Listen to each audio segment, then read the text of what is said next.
No, my lawyer said I can't be Stevie Nicks.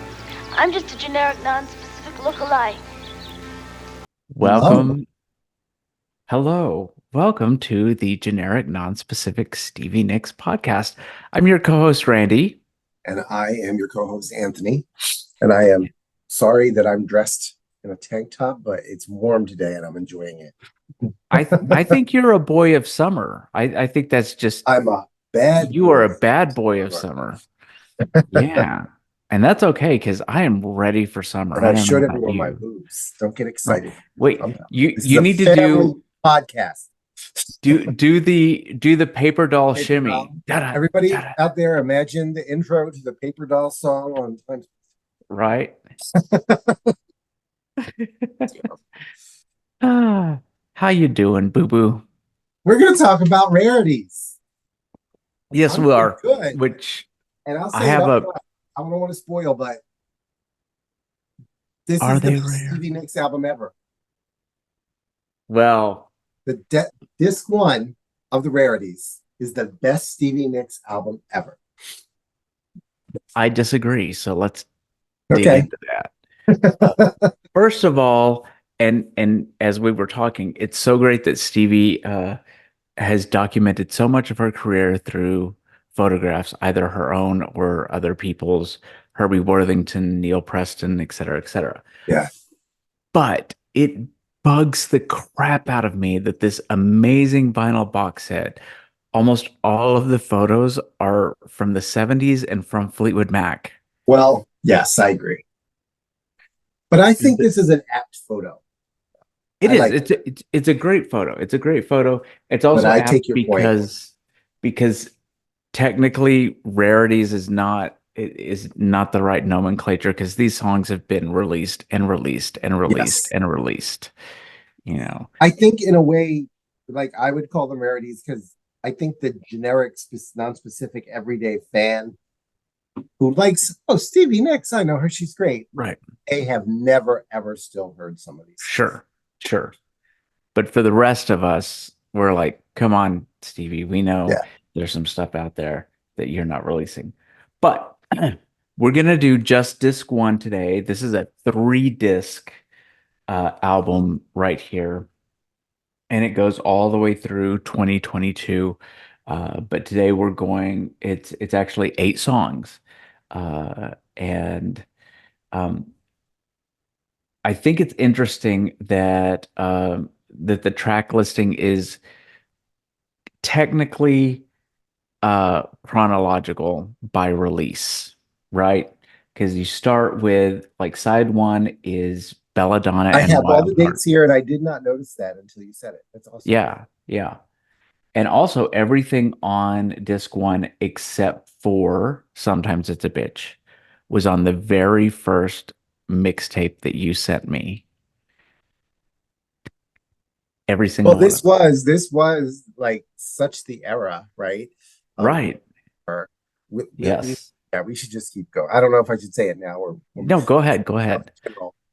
That these were throwaway songs Hmm. is astounding. Yeah. Almost every case. I Yes. this could have been another album on its, you know. Yeah. Yeah. Absolutely. I There are just, singles here. There are, you know. yes. Yeah. I just Yeah. don't like the running order. I Oh, don't. sure, sure.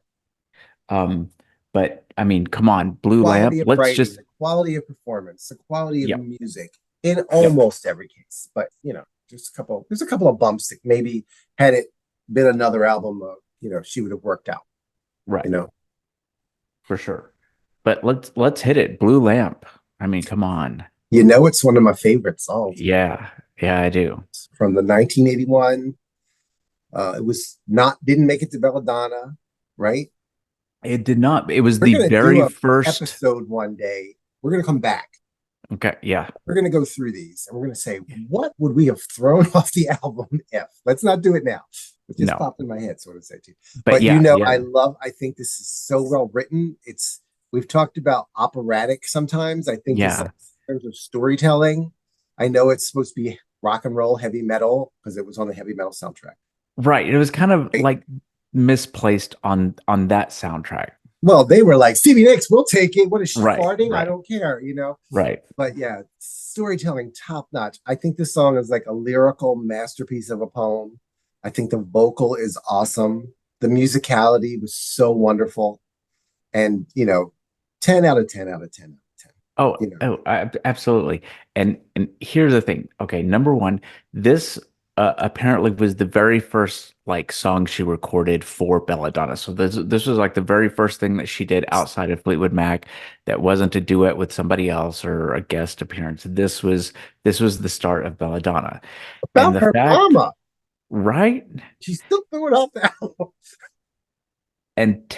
I mean, the fact that she took an inanimate object, this lamp that her mother gave her, and turned it into this song is Right. is just like amazing to me. And it is. It's such a fun song. It's a fun song to dance to. It's a fun song to sing along to.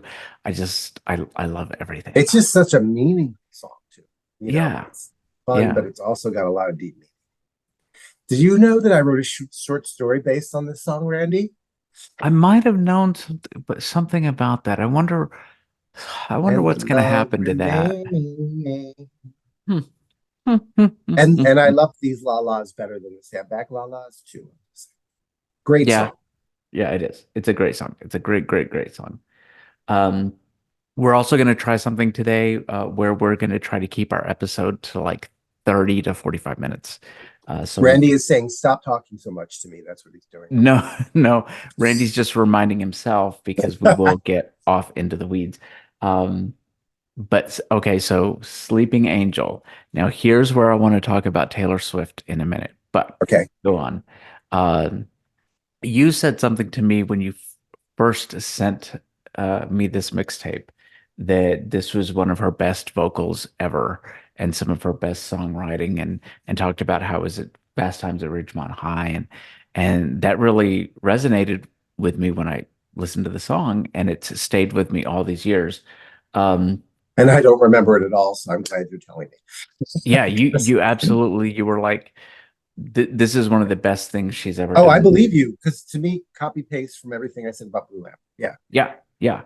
And so a couple of years ago, Spotify sent me this email that's like, here, listen to the 50 greatest female vocalists of all time, and here's the playlist. And so I clicked on it, and it was so algorithmically generated. I mean, you could just tell. And so I decided that I was going to do my own. And so I put together, I've got a playlist. This was the Stevie Nicks song on that playlist. Of all Awesome. of the things, this was the one that vocally, I think, was the best representation of her Aw. abilities. Yeah. And the line, like a soft silver chain, is one I have a lot of Yeah. affection for too. Yes. Yeah. 10 out of Yeah. 10 out of 10 out of 10. Out of 10. So there's a great Fleetwood Mac demo of this from back in like 1976. And I also heard that she wrote this about Paul Fishkin, which is one of the guys that helped her start her own solo label. Right. And that's what got me thinking about Taylor Swift. Because for all of you that are living under a rock and you don't know that Taylor Swift just dropped a new album and then a second album on A top of that double album album of like and then a 35 third, songs and then a right? Like it's right. ridiculous. But we're excited because number one, she name checks Stevie Nicks in one of the songs, Clara Bow, but she also included in the physical copies a poem that Stevie wrote. I think that's amazing. That's all really cool. But one And thing when that are Taylor, Stevie and Tay Tay going to make that poem a song? We need to go. right? Tick, tick, tick, tick, tick. Tay Tay's fans, get on pressuring Tay Tay to get pressuring on Stevie. Thank you. But I read a review just yesterday about how Taylor Swift has now she's crossed over into basically a corporate entity, and that her music, her fans, instead of finding that universal thing to relate to in her music, they spend a lot more time trying to figure out who this song is about. is it about Harry Styles? Is it about, Travis Kelce? Right. Is it about whatever? Um, and I was thinking, we have a little bit of that with Stevie. Like that was a thing. Like we Yeah. listened to songs and we're like, is this one the one about Lindsay? Is this the one about Mick Fleetwood? And we can't help but do Is that. this But the one about that guy she met briefly in a jewelry store who babysat her limousine? right, exactly. Now that's the only one we care about. I mean, Yeah. honestly, right. Um, but so I'm trying to go back and listen to some of this stuff without putting Stevie's personal life in it and seeing how Yeah. remembering You how know it. what? I didn't do a lot of I don't think I had time, and you know what I'm saying that. But I'm kind Oh of no. glad we didn't have the internet back then because it would have been the Right. major focus, right? Yeah. Yes. Yeah. Yeah, for sure. Um, but It's yeah, it's just interesting. I have not heard about the Clara Bow thing. You're telling me something, so I'm going to Google for that after. yeah. But what a perfect segue. Right. There we go. From Clara Bow to Garbo. Bow. Garbo, Clara Bow. The original Mabel Normand, but without Mabel Normand disease. Yes. There is some Mabel Norman disease on this album, but Is it's it, not you here. can, yeah, not here. Yeah. Not here. Not here. Was this song okay? Was the Stand Back B sides? It was released in '83. Was it intended to be a throwaway?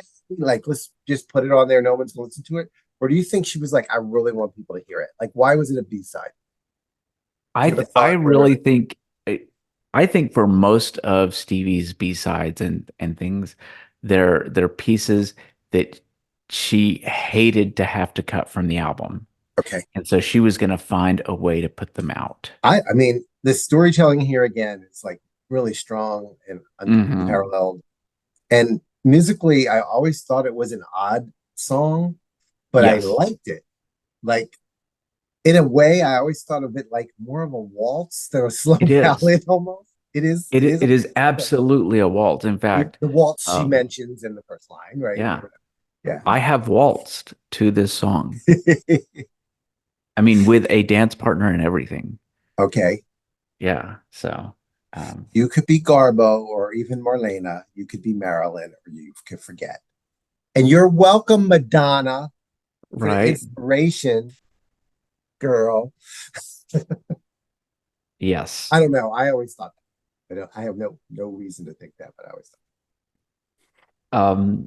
The other thing that I think of, I used to have this Thursday morning um, uh, segment on local news, and at one point, when we screened the 24 karat gold movie here, and I was on to promote it, they Mhm. did like this. They challenged me to this Stevie Nicks quiz on air that was like stump Oh, Randy. And I right. was like, you're never going to stump me.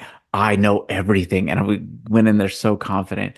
And one of the questions was, what celebrity has Stevie Nicks written two songs about?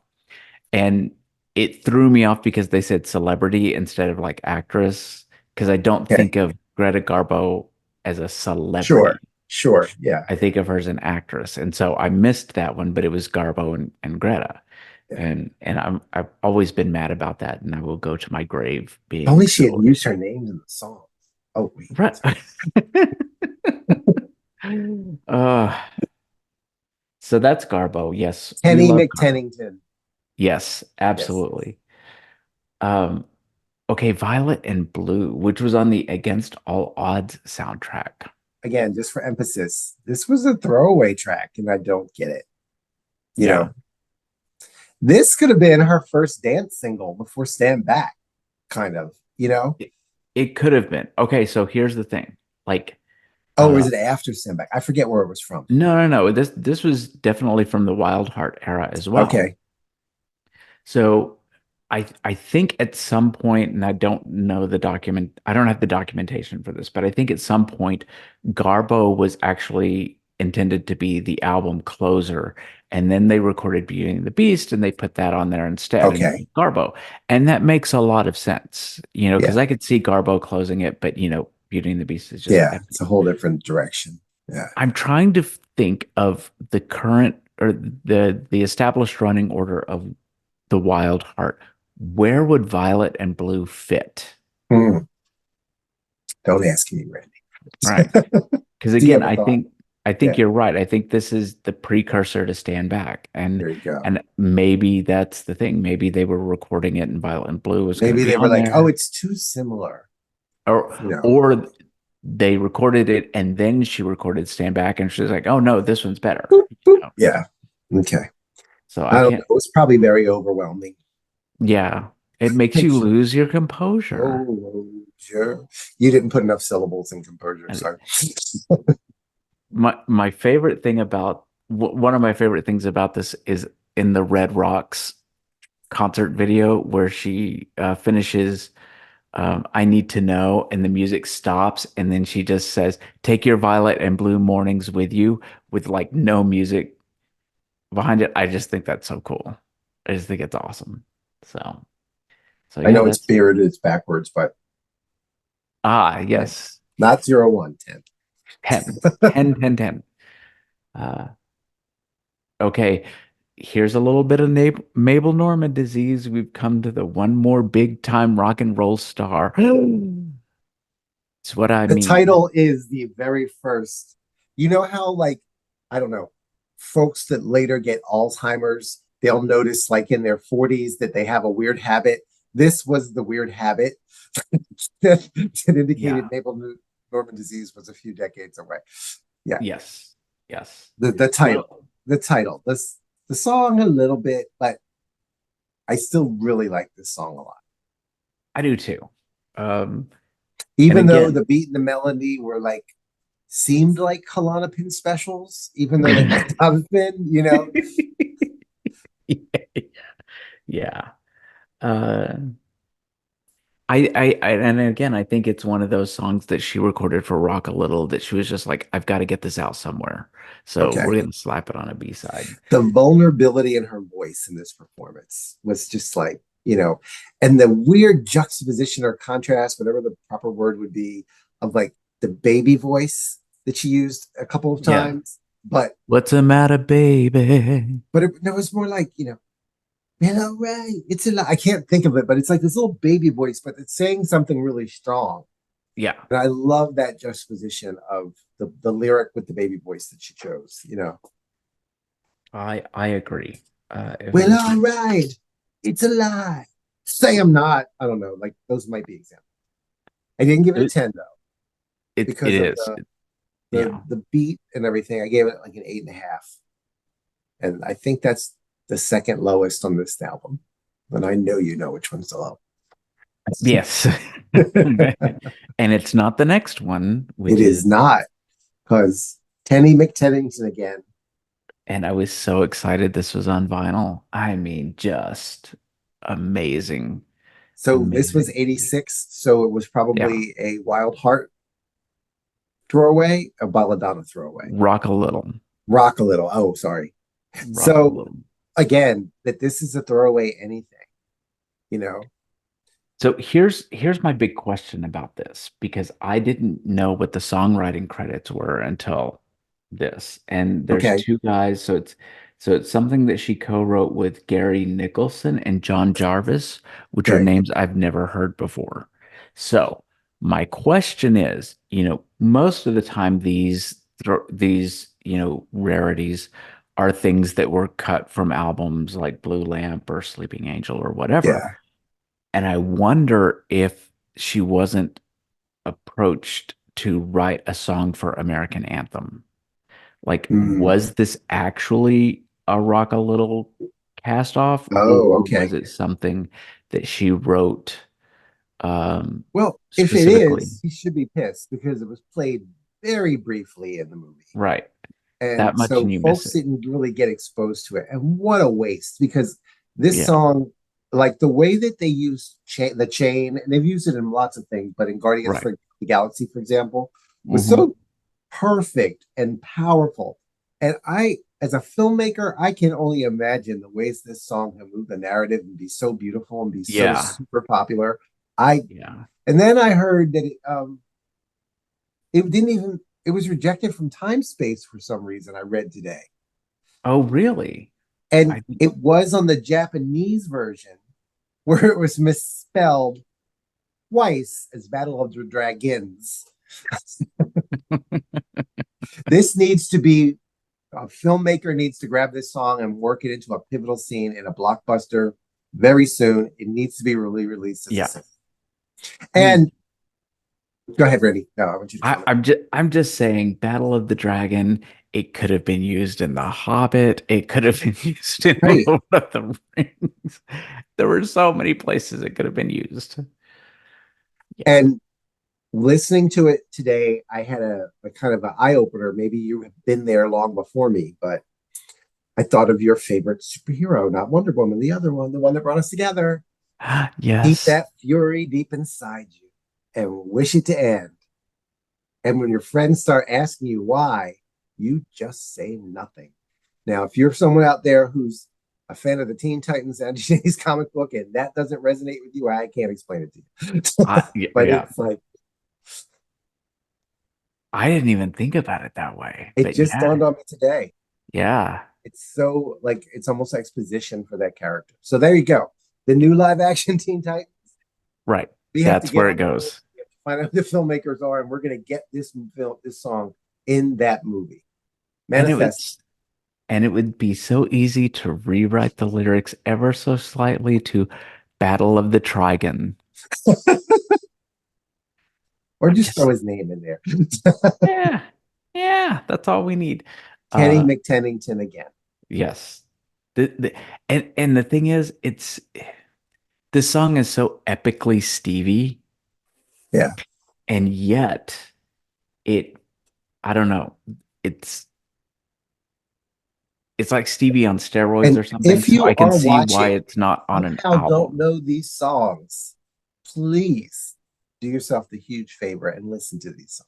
Yes. These Yes, are, absolutely. as I said, this could have been its own album while she was, Kill Street Angel. Let's put these out if she hadn't already given them away. And they, Right. even then, reissue them. Do Yeah. what Taylor did, remake them. You know, re, Yes. re- you Oh know. my God, yeah. Battle of the Dragon, Stevie's version. I'm There you all go. there I'm for it. I'm for a whole album of that. Yeah. And I'm not gonna say what you think I'm gonna say, but yeah, she needs to do that and record "Don't Come Around Here No More" the way she was supposed to. There's all these things that are missed opportunities. Absolutely. Yeah. I agree. So Boo Boo, what do you think of Real Tears? It was everything that I had not wanted. No, actually, I like it. It's not my favorite. The, Sure. the beat was kind of plotting in the melody. I Hmm. can't take that male backing vocal. I just think it's misplaced and it doesn't. I don't like his voice. But Right. I gave it like an 8.5 out of 10 because I really enjoy I like the lyrical content. You know, Right. I think that's it. I think the lyrics are good. I don't know about the production. I You knew know, it from the original. I think it was '89. It was like a B side. hmm. I don't Yep. forget from what. And that's where I learned it. I know it was released again. Stevie is like, God damn it, people are gonna hear this one. Right. And then this is the third time. I actually, so where was the sec? I know it was released as the I B saw it side online today. I for can't remember. It was on a B side of a vinyl 45, and then later there was a cassette single with two songs on the B side, and okay, this I was get one it. of them. Yeah. Okay. Yeah, because I had the single, and it was Two Kinds of Love on one side and this on the other. That's the first one. Yeah. Yeah. Yeah. Uh, but yeah. Eh, yeah, it was nice. I'm surprised at how little like extra stuff there is from the other side of the mirror, right? Like this is Yeah. the only thing that I know of. Oh, okay. And if somebody out there knows of anything else that was, you know, a throwaway from other side of the mirror and got Throw released, away. yeah, a throwaway, let us know. Throw away. I'm surprised that you are not wearing a wig today. For the wonderful people. Hi, folks in Sweden. Who Yes. listen. to our podcast or watch it, whichever. And we appreciate you so, so, so much. Randy is making a joke about the fact that when I first met him, I would also send him parody songs as well as all this Stevie side stuff that I knew he never heard of. And so one of the songs that I sent him was to the tune of the last song on this disc, Sometimes It's a Bitch. So it's from 1991. It was a single from Time Space. Yes, it And it was. makes no sense that she would do that with a song she didn't write. Right. To me. Well, I don't think she had a choice. You know, that's the Yeah, thing about this song. Number one, she didn't want to record it at all. because of She the B didn't even, word, right? right, That was the first right. part. Okay. Yes. And she was told, I mean, she was basically told this song will be on your album, you will record it, and it will be the lead single. And she Yeah. had like no, and there's a just one of the most depressing interviews I've ever read of hers from Vox, Okay. right around this time, where she was just so despondent. I mean, she was like in the middle of Klonopin and everything, and It was number 7 on the rock charts, number 56 on the pop singles. Thanks, wow, patriarchy. right. Um, but yes, this was sometimes it's a wig, Sometimes it's sometimes too hot. Sometimes it breathes. Sometimes it's a wig. Sometimes. Come on, Randy. Harmonize. it's It's a you wig. know it's a wig. So, yeah, I gave it that's a 7 because it's kind of fun, even though all those problems with it. It wasn't an awful song. He no, it didn't mean wasn't. to. And I did see, I forget who wrote it. Was it Bon Jovi? John Bon Jovi, yeah. Was saying, I don't mean it like that. I just mean life can be a bitch, and I don't mean it as a person, and I'm not insulting women. And I'm like, all right, I'll Right. give it. Well, she softened up about it later Yeah, because when she did, I think it was Crystal Visions, and she did the like commentary along with the videos. She was very complimentary to John Bon Jovi, especially yeah. his butt. She mentioned his butt several Okay. times. Uh, and I like it, Derriere. right? I like it just because I love the video because it's a real montage of her career. And she wears the Ming the Merciless coat, which is my Yes. And the corresponding hat. yes, and the hat. Yes. And I love that so much. Uh, but yeah, that's so that's our first disc. Anthony, you said you were going to I'm hold ready. I something. will tell you a story later how I had to lie to Randy for 2 months constantly. But I can't. We'll talk about that later. But I told Randy yesterday or the day before I have one more thing I haven't told him, and he wants to know so bad. So I'm going to tell you here. It's not the same, but basically, remember we were gonna. I think it was Belladonna or was it Wild Heart that had the Stevie Nicks fan club address, Yes, yes, and you yes, had to yes. send a self-addressed stamped envelope. Yes. Return to sender, and I Oh, used my purple Sharpie with my Stevie Nicks oh. writing. I'll try to. I'm seeing it mirrored. I don't know if you're seeing it the right way, but I'll make sure the video has it the right way while we're No, doing it looks, I can read it. it. Okay, Yeah. cool. So it was return to sender.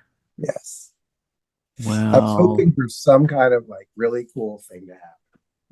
What you gonna do? oh, well, what are you gonna do? I'm gonna put it in my photo album.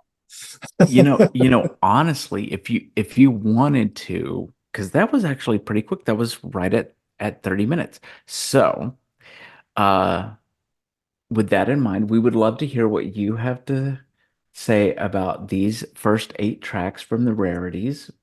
Be sure to sound off on social media. Follow us on, of course, all of the streaming platforms.